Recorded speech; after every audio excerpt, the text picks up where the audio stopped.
Sorry, gentlemen. Apologize. I apologize. Network. Can everybody hear me? No problem. Yes, Mina, I can hear you Loud perfectly. and clear. Good, man. How are you guys? We're Thanks for good, the brother. invitation. How we are Good, happy man. to have. No problem. No Um, problem. I think let's get the ball rolling. We didn't want to ruin things by being the ones who introduce you. So we want to put it upon you to introduce yourselves to everyone who's going to be watching this episode. Okay. Go first. Lerato Kgoatle, known as Tamati, Tom, Juice. Played for Northerns, Limpopo, Western Province. Um, 3-day cup share winner with Gauteng and Free State. First edition Africa Cup winner and 150 over winner and T20 Batsman of the Year 2020. That's me. Yeah, and the guy who scored 200s in one T20 tournament, and that was the first time I saw Yeah. you in that tournament. And yeah, you were smashing them. So, welcome to the podcast, and we are happy to have you. I think let's get into things. Tell us, where does Lerato come from, and where did you get cricket? Like, where and how did you start playing cricket? Okay. Lerato is from Mamelodi, Pretoria, in Pretoria, Mamelodi. Yeah, Started playing cricket as far as I know since I started working. Played a bit of rugby growing up and soccer, but cricket has always been a passion. Started in primary school from grade 4, and ever since I never stopped. yeah, yeah. So cricket is something that you basically grew up with. Let's talk about playing cricket as a boy from Mamelodi. How was the experience? Because I know Mamelodi is a Kasi, and almost as a black guy, Kasi, when you're carrying your cricket bat, everyone is calling you Makayantini or something like that. Yeah, that's the first thing that comes up to mind to people's mind actually, Makai Antini. But for me, it was about having fun, learning as much as I Yeah, can. But it was fun, training wise, fun. It wasn't that much fun. As much as you grow older, the game stops, and then you start have to focus on certain aspect of yeah. cricket, and then making sure you pave your own way. You know. So let's say, like I said, you said you from a Mamelodi, now moving from Ekasi, and now you're getting into the semi-professional structure. Because I know when you played, we still had the semi-professional structure. How was the? How did you find it? Was the environment conducive for you as a player, or did you need to sort of try and work around being comfortable in the environment to some extent? Not that much actually, because the coach at that moment, Malibongwe Makita, was the Yes. coach. So he coached me when I was 17 in the under 19s. So getting into that system and then playing there, and I had a few guys that I already knew that were playing in the professional system. So I had them to look after me, show me the ropes and how things are done mostly. You know, it wasn't that hard. Just that as a youngster in a team, coaching bag is your other luggage. You carry it with you everywhere you go. And I know So I also said it is to pack your bag after scoring a duck there. yeah. but but also, let's talk about under 19 cricket. I'm sure you played under 19 cricket when there was a lot of quality in the group all around the country. How was that experience? Just being in that environment, playing under 19 cricket, you're playing against other under 19 players as well. It was tough actually. It was tough because like in the car, see, you get used to facing guys that are bowling 120 at best, and then Yeah. when you get to the tournament, guys are clicking 135, 140 consistently with ease. And some of the guys, an example. Um, Duan Olivier. That's one guy we didn't even bother facing in the nets because you knew one thing: you're gonna get hit. That was part of it. You're gonna get hit. Yeah. So yeah. And then you went. Did you play for Titans first, or like did you play for Northerns first, or did you play for another province before getting into Itai Northerns?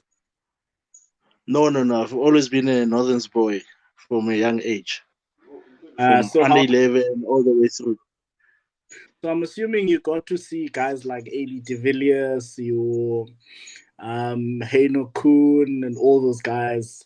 How was it like just being around an Mm. environment where there's guys like that and you're playing lower than them? Oh, if you don't know how to behave, like you'll be shocked about the stage. But you just have to remember one thing: they're also people. Yeah. Yeah, all you have to do is learn as much as you can from them. Ask questions. If you don't ask a question, they're not gonna show you anything unless you go like, "Yo, I'm struggling. How about first 20 balls that you face in a 4 day game? How do you go about it? What do you focus on? Stuff like that." But it's more likely it's his preference on how he does it.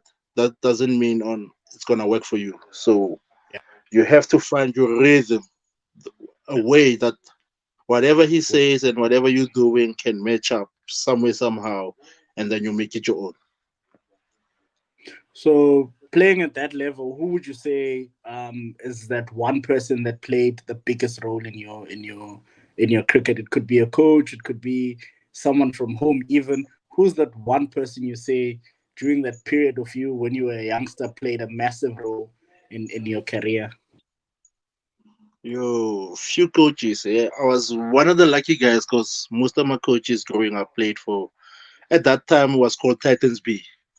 Yeah. So most of my coaches played Titans B, but like they never believed in a system where if you are 11, you must play under 11. No, you played higher up so that you can learn quicker. So that's the only way to learn, playing higher up.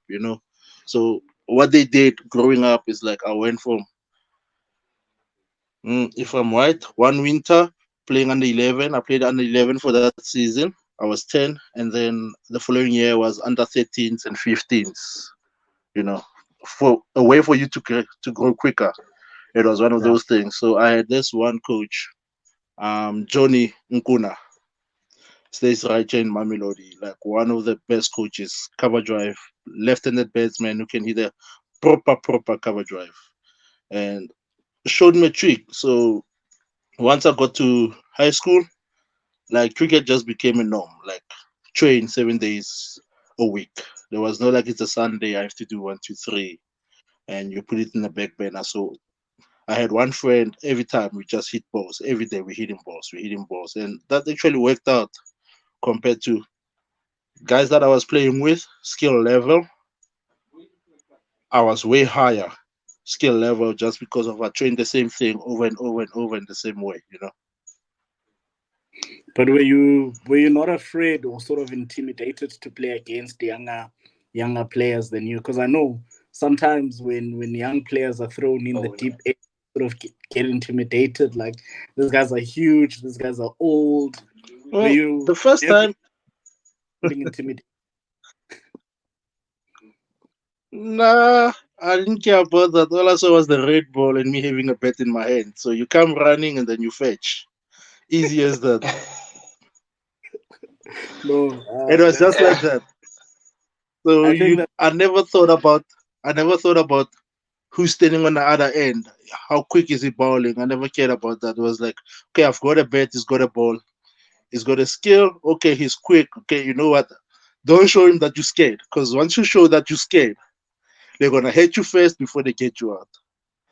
Yeah, But if they see a young guy who's 12 years old hitting a cover drive through the covers on one of their main players, and they start going like, this doesn't look like a kid. He looks like a kid, but he doesn't behave like a kid. yeah. Things like that. Yeah. No, before we carry on, there's actually something that I was speaking with Coach here that I want to ask. The name Utamat. A lot of people seem to know you about that name. Even he Apio himself, when I was having a chat with him about you, he was like, "Oh, Tamati." And a couple of people that I've spoken to keep saying Tamati. I want to know, Mm, where does Tamati come from? okay, that name I was given to by my uncle because when I was a kid, I was actually pink, Is it? like proper burky pink.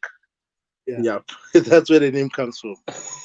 That's the name I Okay. grew up with. So Oh, guys, normally most of the guys don't know my real name; they just know my nickname. Yeah, All right. I had to do a quick Google when this guy showed me the picture. I'm like, I know this guy Utamati, but let me get his real name first. Not just call him Utamati only. Let me know who's the man behind Utamati. yeah, Yeah. So I think let's talk about. I think it was 2020. That was when you scored those two hundreds for. It was for Limpopo. I remember one of yeah. those hundreds was a 114 not out against. It was a good bowling attack from Western Province. They had Dane Pedersen. They had Jason Smith. I think they had Tandondini as well. Take us through that whole tournament. What was going through your mind in that tournament, and how fun was it for you to smash bowlers all over the park? So I'll take you first. First game in Pumalanga. So we had a couple of warm-up games against Pumalanga before the tournament. I think a week before the tournament, and then out of all those three games, I scored all ducks. They had this spinner, Mahima. Can't remember his name. See, I only know yeah, his name, Mahima. yeah, Yeah, Sia See ya, Mahima. Mahima. So yeah, because I didn't know him, so I was just trying to figure out what is the best way to play him. So I got out, bowled, caught, ran out, stumping man. I mean, from his bowling, just him. So we get on the first day, he starts shaping me about being in his pocket, but he didn't know I had a secret weapon. I'm sure you guys know Thunderbula. yes, Yeah, leading up to that, I spent about 2 weeks with Thunderbula just analyzing. Okay, poach, flat, grass is quick, but it's a spinner's paradise. So we just worked on spin on like, okay, which areas to hit, how to hit, when to hit, boundary options, and then rotation options. So I did that for 2 weeks just with him, and then first over that Mahima bowled. First ball, he tried a yorker, literally smashed it through the covers for four. And then he stopped and he started thinking, like, how am I gonna do this? And then he bowled a couple of wide yorkers that went past point, and then he stopped and asked me, like, how the hell are you getting the ball through point? And I was like, if you're skilled enough, you will know, but I'm not gonna tell you. And literally in that game, I just wanted to finish the game quickly, not to get to 100. But my guy was like, nah, you only three runs left, 5 runs to win. And then he kept on blocking and running. It's like you're getting to that 100, whether you like it or not. yeah, Second game, we had Boda chasing 160. Fujela was bowling, smashed one past his head, and oh then God, can't remember who was holding meat off. Swapped with Gian because Gian couldn't move. He's quicker with his feet. yeah, And then I tried to smash one over his head again. Unfortunately, it was just slightly flat. Got out. Mm, third game, we had Northwest. They scored 145 somewhere around there in their 20 overs. yeah, Uh, so I had this opener with me, Ludwig Kaisner. We call him Baba Yaga because he's quiet, silent assassin. And then I just said to him, you know what, whatever we do here, certain guys, I'll tell you which certain guys that we can target. And then certain guys, you just have to wash their hands because they're sneaky. And then yeah, Michal Pitorias was bowling. I think he bought like 4 dots in a row where I just blocked everything. And then me knowing him, because I played with him for so long, he tried to bounce me and then smashed it flat over mid wicket for six. And then I Eh, just kept on going. So I just kept hitting the pockets in the field. I think Malusi Siboto, that's the only guy in that game that I found it hard to actually hit because yeah, of his change of pace, the way he thinks. You just simply have to wait for him to make a mistake. And I just waited for him. Mistakes were made and then punished them. Because of that game I was playing, I had a LC1 tear muscle on my right shoulder. So hitting power shots wasn't an option. So had this physio gave me this short pain. Like after you take that, only lasts for a couple of hours, but when it leaves your body, it hurts. And then I was complaining about the second game, like how I'm gonna play, and he was like, "No, you're fine. As long as you guys bet first, you'll be fine. But around five, you're gonna start feeling it." And I was like, "Okay, fine." Unfortunately, we lost the toss, and I will tell you, Western Province had a gun lineup. yeah, They had a gun lineup. Kasim Adams was also playing, Andre yeah, Malan, Calverena, Dikale, then Peterson. They scored 172 in their yeah. 20. And unfortunately, literally, I got dropped in the third over on five by Andre Malan on that game. And I ran it two. And then afterwards, I don't remember blocking a ball actually. Everything just landed perfectly. Yeah. Just landed perfectly. So just told my boy, like, listen, Tanduntini balls a nice pace and that length that you like, I'm just gonna take a signal and then I'm just gonna stand on one side and watch you dismantle him.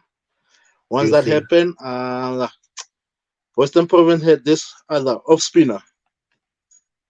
Same name is Philenda also. He's a doctor now. I Look, don't think he still plays cricket. look, Philander. Yeah, I think it doesn't. He stopped playing. Yeah, Yeah, Yeah. I think he bought one over close to 30 runs, literally.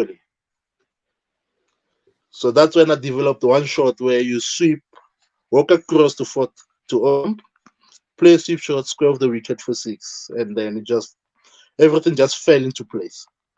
yeah. And Just I fell remember you into place. Then you go, kicked the ball down without losing a wicket. yeah, yeah, yeah, yeah. So guys were So happy with that. yeah, no, it was. I remember I was watching the game and it was very entertaining. So I remember that same year you also got that award for being the best player in T20 for the tournament. T20 player. Yeah, Yeah. and from moving from there on, after having that great T20 season, I remember I think you were in the Western Province. What then? What happened after that? Like, did your career go in the direction that you would have liked it to, or did things not go as well? Because I know if you're playing for Limpopo and then you get an opportunity to maybe go to a province that's seen as higher, it is a great thing for anyone's career. Yeah, I was happy to actually get back into that stage, where literally, struggling for things most of the time. Yeah, Where when you show up for training, there's certain things in place for you guys. I was happy for that. Just that when I got there, things didn't go according to plan as much as I wanted to, you know. Um, yeah, yeah, so only thing that I got there was I wasn't in the plans for what is it, whiteboard cricket at all. So I only got to play only two T20 warm up games, but that was by chance. Literally, I wasn't supposed to be there. It's one of those things where they call you 10 o'clock in the evening that, yo, listen, tomorrow, 11 o'clock, you've got COVID test, and then you playing after yeah, you've played three 50 over warm up games, like on the bounce. So body was yeah. tired, like my mind wasn't into it. And plus, because of, differences, when you need somebody to be there, you make an effort. You don't tell somebody else to call them as a head coach. It's True. one of That's those things. Yeah. true.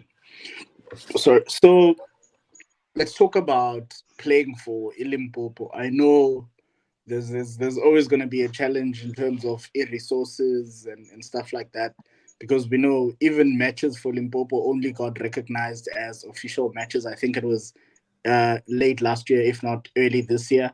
Like, how was playing for Limpopo compared to being in a northern setup compared to when you also went to Western Province as well? Difference is yakubona mosekas when you play for Sure. the hood. Yeah. When you play for the hood, when I was in Limpopo, it felt like that. Like you back from square one. You're not like on going forward. It's like you went back. Yeah. So most things were not done. When you get there, all you have to do is you got concrete nets that you're training on. Balls that they're using, they're not suitable. So we used to break beds a lot of beds. Uh, Gym, there's no gym close by. We had to go to Virgin Active at Pitamkawa, to just have our session. Yeah. It's things that when you're playing somewhere else that you don't notice Yeah. up until you have to go there, you know. When you're there, that's when you start going like, but when I was at Northerns, I had indoor nets. Nets were done. Gym was just across the indoor net. You're just there. You don't have to walk far. It's just there. Everything is 2 minutes apart to do your things. When you get to your net, sorry, you've got water, Powerade on ice done for you guys. But there wasn't such privileges. Yeah. This is the hard part. So that's when you start going like, you know what? Sometimes they say places don't have sports and stuff like that, but sometimes it's because of the structure, the Yeah. resources, The resources, and yeah, the the lack of. infrastructure not being there. Yeah. So you start going like, but I was there, but I was taking these things. I wasn't Yeah. appreciating things that were done for you. But taking now it you for start seeing, granted. like, just to get power rate on the day when it's so hot, you Yeah. start to appreciate it, because it's there. Yeah, no, and we know it's very important for resources to be there in order for the environment to be conducive for players to succeed. If the resources are lacking, then it also affects the development of players and how you develop your skills, which is a very big thing in our country in most provinces. I'm originally from Mpumalanga, so I know how it is. For me to be able to play cricket, I had to leave the province and go to another province. But even when I got there, there was still that issue of resources. So I understand exactly what you mean. Let's Yeah. talk about your playing career as a whole. What's the one thing you would say you have learned, and what's the one thing you would say has been the biggest challenge for you as a player? So, man, can you come again? Because you're breaking up a bit. I didn't catch Oh no. the whole sentence. Okay. The first question is, what's the one thing you would say you have learned, the biggest lesson you have learned throughout your career in cricket? Always appreciate. Be grateful Yeah. for things that you have, because things that you take for granted, some people literally don't even have a clue about it. Yeah. Be grateful for everything you've got. Yeah. That sponsorship that you get when you go out and then tossing that 20 grand bet like it means nothing. Just remember in the back of your mind, somebody who wants to play this doesn't even have spikes. They're Yeah. playing in school shoes. Just be grateful for everything you've got, because you never know. Yeah. That's true. What has been the biggest challenge for you in your career playing cricket? The one thing you would say has been the very big challenge.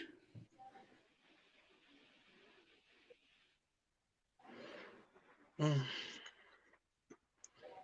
The most biggest challenges getting my message across. Yeah. So I grew up like this. Where I come from, my coaches didn't lie to me, didn't kiss my ass. Yeah. So if they've got a problem with something, you knew straight away.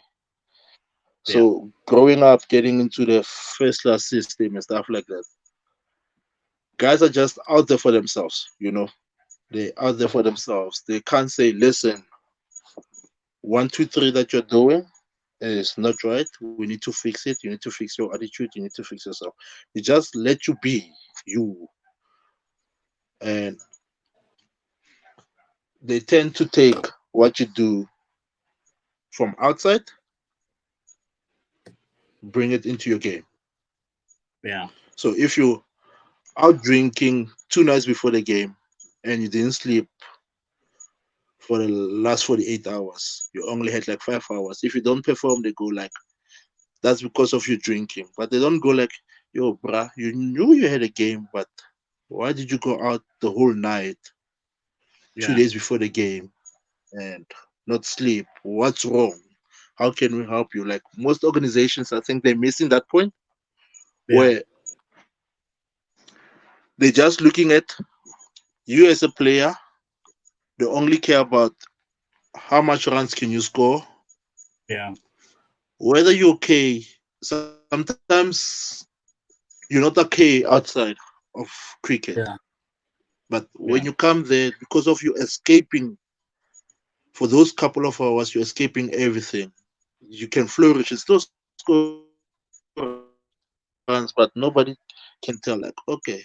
But now we're seeing this guy after training from 5 o'clock up until 2 a.m. in the morning, he's drinking. What's wrong? Yeah. So instead of people coming to ask you what's wrong, they will go to your roommate. Yeah. They will start going like, yo, bruh, what time does your roommate come? And people need to learn, especially in sports. Yeah. Just keep quiet, keep your head down, do your business. Don't poke your head into somebody else's business because people get a different story. They make a conclusion and then they come ask you for a story while having their Yeah. own conclusion without knowing, okay, this guy's going through a tough time. This is what's happening. How can we help him? But now I'll go ask somebody about what's happening about you. Why are you drinking Yeah. so much? And, you know, when you hear a story from another person, just know you're not hearing the truth. Some facts are not even there. They make up their own story. Yeah. Yeah. So that's been the biggest challenge, just to get somebody to say, you know what, this is the problem. What's happening? Straight to your face, not ask somebody else. So before I invited you here, there's someone who that I had a chat with that knows you, but I'm not gonna say the name. And he had a question here that he said he wants me to ask you. And the question is, where is he playing his cricket nowadays, and has he thought of going back home to represent Limpopo? So he Sorry? said I should ask you where you are playing now, and do you have any intentions of maybe going back to Limpopo if the opportunity would arise? Yeah, right now I'm playing in Pretoria in the Premier League here. I play for TUT. So I play and coach there also. But man, the body still yes says yes, but the mind, man. Those 4 days in the field, you don't want to be playing 4 day cricket. Trust me, that thing Yeah, takes long and the biggest toll on the body. But if opportunity arises from somewhere else, I think I'll take it. But with yeah, the yeah. stipulation that I only play white ball cricket. But you're still very young, so you can't be saying Yeah. the body. I'm sure the body. You can remind the body how it feels, and the body's gonna be fine. So you got to remember. So the first 10 years out of school, Yeah, I was playing professionally. yeah, So you training Monday to Friday. yeah, All that traveling, it catches up with the body. That's why you see guys when they reach 30, 31 that are playing cricket, 32, they retire and they say, no, I can't anymore. My body's tired. And guys Yeah. go like, but you're still young. You're still young to retire. That's because of the toll.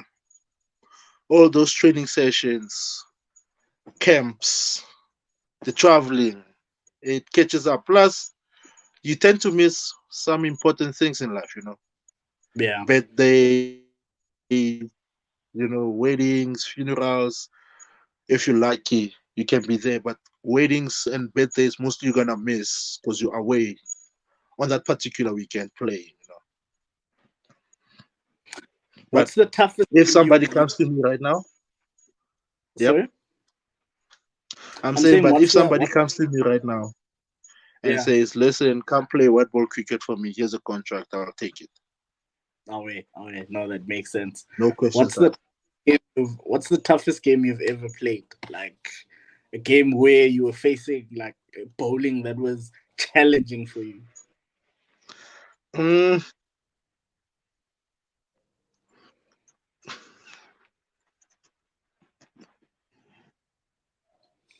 hmm. That's a tough one, eh? That's a tough one. There's a few instances, few games.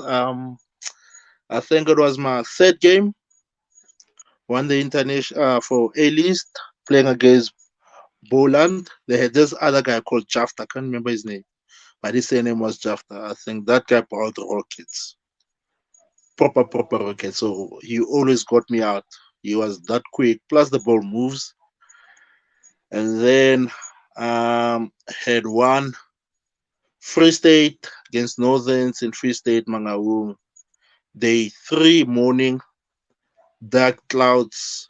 You had Duan bowling from other side and Tumi Masekela from other side, and the side screen were not favorable for the batsmen. So that was a tough 6 overs of not picking up the ball properly. And then other one that I have was like facing Mashant. Like I faced them for 5 overs and only got to score 10 runs. And that 5 overs was that was proper rockets. Like I still have my visor here at home. Second ball of the game, right on my visor. It's still bent in the middle. That was the toughest. Rockets. Most favorite moment in Proper. cricket. Your one moment that you always remember. Mm. I know it's not. Okay, but let's try and make it easier. Let's say three, your top three. Top three moments. First one I'll go 100 against Western Province at through the game, betting number 8 at Newlands. My first fifth. Is this my first? Yep, my first 50 against Free State, where I took that. I scored like 90 in like 80, 90 somewhere there. I think we were like going at tens, but runs were coming from one side. They had a proper bowling attack. They had Gino Freeze, Duan Olivier, Cornet Dry, Malusi Sivoto, and the ball was moving. And I think I was the only guy actually. I think we were 140 for two after 15. That's how bad it was. And then uh, the 100 against Western Province in the T20, that was special. Special, Yeah. special, special. Yeah, no, I can understand. Scoring 100 definitely has to be special. As a bra from Ekasi, let's say I this is a question I like to ask everyone that I speak to. What would you say to a kid from Ekasi, a black kid from Ekasi who wishes to make it in cricket as a batsman, especially because black players mostly it's always been bowlers, so we are trying to move away from that narrative that black players can only be bowlers because we know black players can bat as well. So there's a kid from Mm. Ekasi. He wants to make it as far as you've made it. He wants to be able to also push on. He must aim higher than me. Yeah, yes, definitely. What would you say to it? He must aim higher than me. One is don't be a robot, be unique.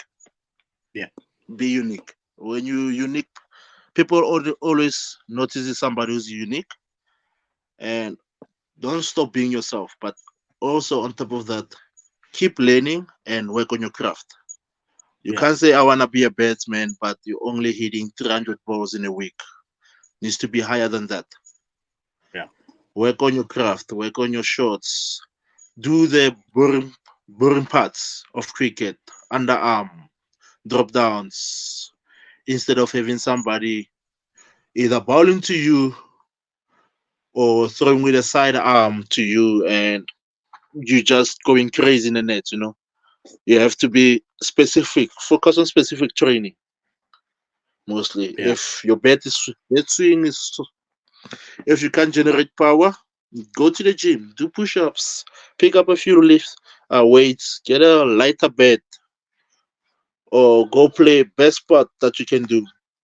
Go play either golf or softball because the swing yeah, mechanics is the same. yeah, You know, you get to learn those things as time goes. yeah. No, Grotman, it's been a pleasure. I've enjoyed listening to but we don't want to make it too long. We want to keep it short so that people stay interested. But it was fun listening to you speak about cricket, and I just want to wish you all the best for whatever you continue to do in cricket.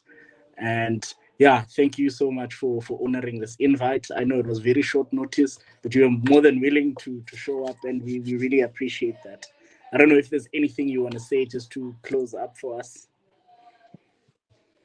No man, thanks for the opportunity, man. Anytime, anytime. I'll do it again. No problem. Thank you, South Africa. Listen to my Thank podcast. Click on that you. button, subscribe. Yes, definitely. Thank you so much. Unfortunately, Sure, man. Piwe has had to leave us early due to network problems. And like Hrotmani has said, please don't forget to like, share, and subscribe. And yeah, man, just enjoy listening to two coaches chatting cricket. Thank you so much. Cheers, guys. Cheers, South Africa. Cheers, bye.